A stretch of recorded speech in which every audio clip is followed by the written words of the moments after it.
नमस्कार. मागील काही काळापासून एक प्रश्न मला कायम सतावत असतो. कदाचित तुमच्यापैकी खूप लोकांना तो पडत असेल. 2014 पर्यंत या देशातील हिंदू एकदम सुरक्षित होता, परंतु 2014 नंतर मात्र अचानक तो हिंदू समस्त असुरक्षित बनला. कसं काय बुवा? 2014 नंतर एकदम अचानक हिंदू खतरे में कसा काय आला? बरं, 2014 नंतर अचानक या देशातील मुस्लिमांची संख्या वाढली आहे. 2014 नंतर अचानक या देशामध्ये मोठ्या प्रमाणात मोठ्या संख्येनं धार्मिक दंगली झाल्या आणि त्याच्यामध्ये मोठ्या प्रमाणात हिंदूंची कत्तल झाली, रक्तपात झाला. 2014 नंतर अचानक बांगलादेश, पाकिस्तान वगैरेंमधून मोठ्या प्रमाणात तिकडचे मुस्लिम लोक भारतामध्ये जबरदस्तीने घुसले. 2014 नंतर संपूर्ण देशभरात मुस्लिम लोकांनी एकट्या हिंदूंना रस्त्यावरती वगैरे गाठून त्यांच्या हत्या केल्या, त्यांचं मॉब लिंचिंग केलं. असं सगळं किंवा यापैकी काही घडलंय का? अजिबात नाही, बिलकुल नाही. मग जर यापैकी काहीच घडलेलं नाही तर मग अचानक या भारतातील हिंदू खतरे में कसा काय आला बुवा? मग अचानक या देशातील हिंदू असुरक्षित कसा काय झाला? माठ बुद्धीचे अंधभक्त बाजूला ठेवा, सोडून द्या. दगडं, धोंडे आणि त्यांच्या डोक्यामध्ये काही फरक नसतो. परंतु जे लोक थोडा तरी विचार करू शकतात त्यांना हे सगळे प्रश्न का पडत नाहीत? RSS म्हणजेच राष्ट्रीय स्वयंसेवक संघ आणि भारतीय जनता पार्टी आपल्या स्वार्थी राजकारणासाठी वेळोवेळी असले विकृत धर्मांध प्रकार पसरवत राहतात खोट्या नाट्या पद्धतीने, आणि त्याला लोक आपली बळी पडत राहतात. किती काळ अशा प्रकारचा हा बावळटपणा आपण सगळे सुरू ठेवणार आहोत? का या संघ भारतीय जनता पार्टीचे हे विकृत चाळे आपण लक्षात घेत नाही?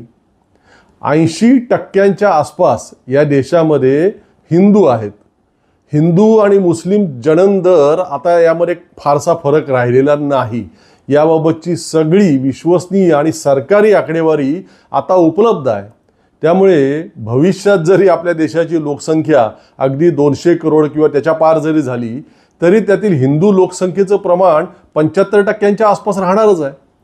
लोकसंख्येमध्ये जे लोक 20% आसपास आहेत त्यांची भीती 80% लोकसंख्येला वाटते, हे म्हणजे भारीच आश्चर्य आहे, मोठं कोडं आहे हे. आणि त्यातही ही भीती 2014 नंतर या देशातील हिंदूंना अधिक प्रमाणात वाटू लागली असेल तर मग नरेंद्र मोदी आणि अमित शहा यांचं हे सपशेल अपयश मानावं लागेल. संपूर्ण विश्व, आपलं संपूर्ण जग ज्यांच्याकडं या विश्वाचे, या जगाचे आणि समस्त मानव जातीचे तारणहार म्हणून श्रद्धेने पाहतात, त्या नरेंद्र मोदींच्या सत्तेमध्ये खुद्द त्यांच्याच देशातील हिंदू खतरे में आला असेल तर मग मोठी चिंतेची बाब म्हणावी लागेल ती. काँग्रेसच्या सत्तेत अजिबातच हिंदू असे काही खतरे में वगैरे नव्हते, असुरक्षित नव्हते. मग त्यांची सत्ता बरी होती म्हणावी लागेल. विनोदाचा भाग बाजूला ठेवू, पण बऱ्याच लोकांनी हल्ली आपलं डोकं, आपल्या त्या डोक्यामधील मेंदू, त्यातील विवेक, तार्किकता हे सगळं वापरायचं बंद केलंय बहुधा, आणि त्यामुळे त्यांना हे संघ, भारतीय जनता पार्टीचे सगळे चाळे खरे वाटत राहतात. आता विधानसभा निवडणुकीच्या तोंडावरती संघ आणि भारतीय जनता पार्टीने एक नवीन घोषणा बाजारात आणली आहे. हिंदू खतरे में आता जराशी बाजूला सारले आणि त्याऐवजी नवीन घोषणा, त्या यूपीच्या योगी आदित्यनाथांचं हे डोकं. बहन और भाइयों, कोई ऐसी गलती मत कर देना कि जो आपस में बंटे. याद रखना, बटे तो कटे, ये कभी नहीं होने देना है. आणि आता महाराष्ट्र विधानसभा निवडणुकीच्या पार्श्वभूमीवरती RSSने सुद्धा लगेच योगी आदित्यनाथांच्या त्या वक्तव्याला लगेहात अनुमोदन देऊन टाकलं. दत्तात्रय होसबाळे संघाचे जे आहेत प्रमुख, त्यांनी लगेच ते योगींचे शब्द अलगदपणे उचलून धरले. हम जाति, भाषा, प्रांत के अगड़ा पिछड़ा भेद से हम करेंगे तो हम कटेंगे. तो इसलिए एकता आवश्यक है किसी भी राष्ट्र के, राष्ट्रीय एकता. हिंदुओं को तोड़ने के लिए शक्तियां काम करती है, तो उससे आगाह करना पड़ता है, उसके लिए सावधानी रखनी पड़ती है. वो कई प्रकार की शक्तियां हैं. तो हिंदू को जाति के नाम पर तोड़ेंगे, विचारधारा के नाम पर तोड़ेंगे और किसी नाम पर जोड़ेंगे, तो उसको हमें सावधान रहना पड़ता है। मुंबईसह आपल्या साऱ्या महाराष्ट्रामध्ये भारतीय जनता पार्टीच्या संबंधित लोकांनी लावलेले हे बटेंगे तो कटेंगेचे बॅनर आता दिसू लागलेत. काय आहे या RSS आणि भारतीय जनता पार्टीच्या नवीन घोषणेचा अर्थ? तर सगळ्या जातींनी हिंदू म्हणून एकत्र व्हा, अन्यथा कापले जाल. आणि कापणार कोण? काटेंगे कोण? अर्थातच मुसलमान. ईडी, CBI, निवडणूक आयोग, न्यायपालिका आणि विकले गेलेले महाराष्ट्रद्रोही गद्दार बाजार बुनगे अशा सगळ्यांना हाताशी धरून महाराष्ट्रातील महाविकास आघाडीचं सरकार भारतीय जनता पार्टीने पाडलं. त्यानंतर मागच्या 2.5 वर्षामध्ये काही चांगलं करायचं होतं ना या महाराष्ट्राचं, न्यायचं होतं महाराष्ट्राला संपूर्ण देशामध्ये पुढे, परंतु ते अजिबात करता आलं नाही. उलट महाराष्ट्र भिकेला लावला, सगळ्या राज्याची पूर्णपणे धुळधाण करून टाकली. आणि म्हणून मग आता त्या सगळ्या दुर्दशेवरून जनतेचं लक्ष निवडणुकीच्या वेळेला हटवण्यासाठी आता काय करायचं? तर मग बटेंगे तो कटेंगे. नीच लोक आहेत अत्यंत हे. शेकडो हजारो वर्षे या लोकांनी इथली वर्णव्यवस्था, इथली जात व्यवस्था कायम राहावी यासाठी प्रयत्न केले. ब्राह्मणांव्यतिरिक्त अन्य सगळ्या जाती जमातींची प्रचंड छळवणूक इथे केली गेली. स्त्रियांना इथे कायम दुय्यम अतिशय खालच्या थराची वागणूक दिली गेली. मनुस्मृतीचा आजही पुरस्कार करणारे हे संघ आणि भारतीय जनता पार्टीचे लोक, आणि यांना आता अचानक त्या सगळ्या जाती जमातींचा पुळका आलाय. स्वामी विवेकानंद म्हणतात, हिंदू धर्मा इतका कोणताही धर्म माणसांच्या मोठेपणाची दवंडी पिटत नाही सातत्यानं, परंतु तोच हिंदू धर्म गरीब आणि खालच्या जातीच्या लोकांना जितका पायदळी तुडवतो तितका जगातील अन्य कोणताही धर्म तुडवत नाही. रामानुज, शंकराचार्य ही मंडळी म्हणजे संकुचित हृदयाचे नुसते शुष्क पंडित होते. त्यांच्या ठिकाणी दलितांबद्दल, वंचितांबद्दल कुठेही प्रेम दिसत नाही. केवळ इतकंच नाही तर एके ठिकाणी त्या आणखीन पुढे जाऊन स्वामी विवेकानंद म्हणतात, या देशातील धर्मांतर ख्रिश्चन आणि मुसलमान यांनी केलेल्या अत्याचारांमुळे नव्हे तर उच्चवर्णीयांनी केलेल्या अत्याचारांमुळे झालेली आहेत. ते सगळे आपलेच अभागी बांधव आहेत. दलितांबद्दल जी कणव आणि आपुलकीची भावना आपल्यापैकी बहुसंख्य लोकांच्या मनामध्ये दिसते किंवा असायला हवी, तशीच भावना या धर्मांतरित बांधवांबद्दलही आपल्या मनात असायला हवी.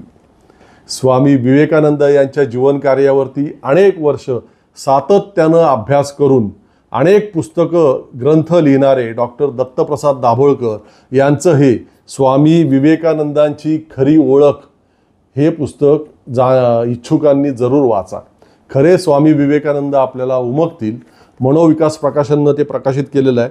त्यांच्या वेबसाईटवरती जाऊन किंवा पुस्तक विक्री ऑनलाईन जे असतात ॲमेझॉन, फ्लिपकार्ट, तिथे सुद्धा तुम्हाला हे पुस्तक उपलब्ध होईल. हिंदू धर्मातील ही चातुर्वर्ण व्यवस्था नष्ट व्हावी असा प्रयत्न करणारे विवेकानंद संघाने कधी मान्य केलेत का? अजिबात नाही.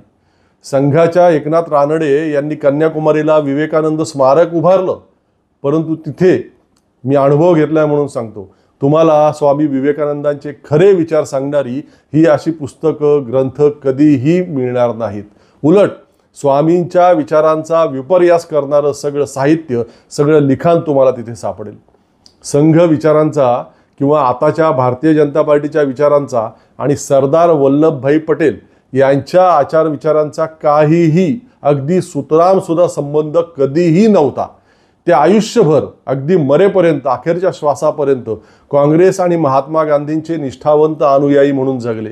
काँग्रेस पक्षाच्या आणि महात्मा गांधींच्या विचारधारेशी विसंगत अशी एकही बाब, एकही कृत्य सरदार वल्लभभाई पटेल यांनी आपल्या आयुष्यात कधी केलं नाही. उलट महात्मा गांधींच्या हत्येनंतर त्यांनी संघावरती कठोर बंदी लादली.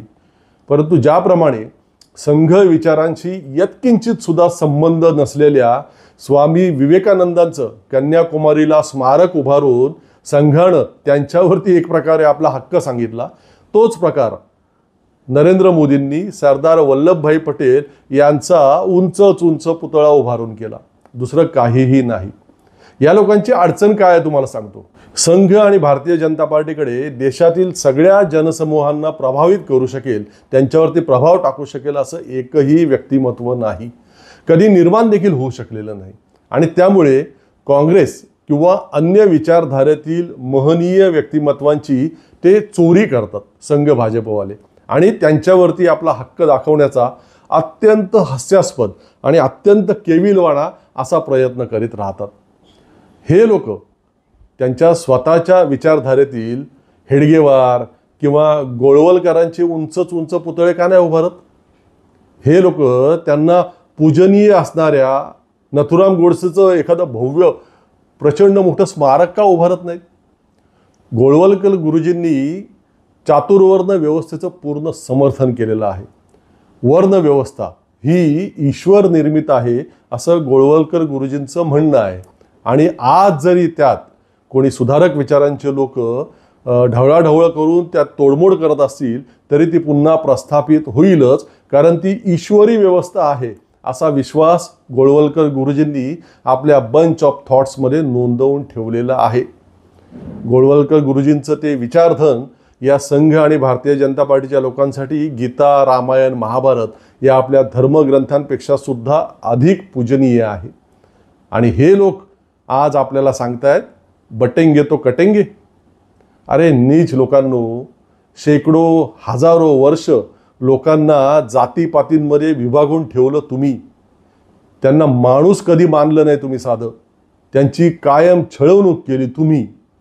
डॉक्टर बाबासाहेब आंबेडकरांनी कोणाच्या जाचाला कंटाळून, कोणाच्या त्रासाला वैतागून आपल्या लक्षावधी अनुयायांसह धर्म बदलला. कशासाठी बदलला त्यांनी ते?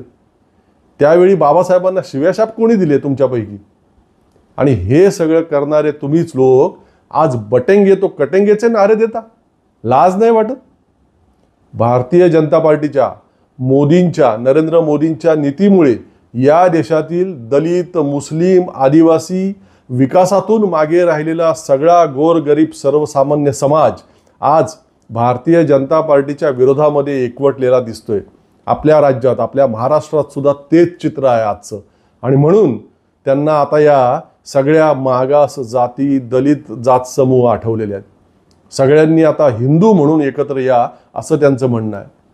त्यांची वर्णभेदाची मानसिकता बदललेली आहे किंवा मनुस्मृती त्यांच्या डोक्यातून, त्यांच्या मेंदूतून पूर्णपणे गेलेली आहे, म्हणून त्यांचं हे आवाहन आहे अशातला काही भाग नाही. तर केवळ आणि केवळ राजकीय स्वार्थासाठी हे सगळं नाटक सुरू आहे. मागच्या 2.5 वर्षात खरोखरच राज्यातील तमाम जनतेला न्याय दिला असता तर आता निवडणुकीच्या तोंडावरती हे पुन्हा विकृत धर्मकारण करण्याची गरज भासली नसती ना. किती नवीन उद्योग मागच्या 2.5 वर्षामध्ये या आपल्या महाराष्ट्रामध्ये आले. त्यातून किती मोठ्या नोकऱ्या तरुणांना मिळाल्या प्रत्यक्षात. बेरोजगारी किती प्रमाणामध्ये कमी झाली, किती टक्क्यांनी कमी झाली. शेतकरी आत्महत्येमध्ये किती प्रमाणामध्ये घट झाली. महिलांवरील अन्याय अत्याचारांमध्ये किती प्रमाणामध्ये कपात झाली. शिक्षणाचा दर्जा वाढवण्यासाठी काय काय केलं गेलं मागच्या 2.5 वर्षात. सरकारी आरोग्य व्यवस्था सुधारवण्यासाठी किती प्रयत्न करण्यात आले हे सांगा ना. या प्रश्नांची उत्तरं देऊ शकता काय? अजिबात हे लोक देऊ शकत नाहीत. एकीकडून मराठी भाषेला अभिजात दर्जा दिल्याचा डांगोरा पिटला या लोकांनी, आणि दुसऱ्या बाजूनं माहिती असेल आपल्यापैकी अनेक लोकांना आता महाराष्ट्रात पहिलीपासूनच्या आपल्या मुलांना हिंदी भाषा शिकणं सक्तीचं केलंय. लक्षात घ्या. कशासाठी हा सगळा उफराटा कारभार?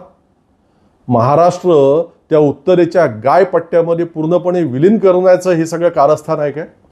हा सगळा अशा प्रकारचा गोंधळ असल्यामुळे आणि लोकहिताचं नेमकं काय केलं बुवा हे सांगायलाच काही नसल्यामुळे हे आता बटेंगे तो कटेंगे. हिंदूंच्या मनामध्ये, हिंदू लोकांच्या मनांमध्ये मुस्लिमांविषयी प्रचंड प्रमाणामध्ये भीती आणि द्वेषाची भिंत निर्माण करण्याचा प्रयत्न संघ आणि महायुतीकडून सातत्यानं सुरू आहे. आणि हे सगळं केवळ मतांसाठी बस. त्याच्यामध्ये वास्तविकता, तथ्य, वस्तुस्थिती बिलकुल सुद्धा नाही. सुजान लोक हो, या धर्मांध लोकांच्या विषारी बहकाव्यामध्ये सापडू नका. आपले तुकोबाराय आठवा, आपले शिवराय आठवा, महात्मा फुले आठवा, गाडगे महाराज आठवा, आपले राजर्षी शाहू आठवा, आपले बाबासाहेब आंबेडकर आठवा, आपल्या सगळ्या समाज सुधारकांचे विचार आठवा. मग त्यानंतर बंच ऑफ थॉट लिहिणाऱ्यांच्या आणि त्यांच्या आजच्या काळातील वारसदारांच्या विचारांमधील पोकळपणा आणि खोटारडेपणा आपणा सगळ्यांच्या पूर्णपणे लक्षात आल्याशिवाय राहणार नाही. ते योगी आदित्यनाथ त्या यूपीमधून इकडे येऊन आपल्याला आता आपला धर्म सांगणार, काय गरज आहे? तेव्हा सावध राहा लोक हो. पुढच्या काही दिवसांमध्ये मतांसाठी या अशा प्रकारच्या धर्मांधतेतून आणखीन काही घोषणा, आणखीन काही बाबी, आणखीन काही गोष्टी हे लोक निश्चितपणे करतील. त्यावेळी आपल्यातील सत्सद विवेकाचा वापर करा. इतकंच बोलत राहू आपण या सगळ्या विषयांवरती, संवाद साधत राहू.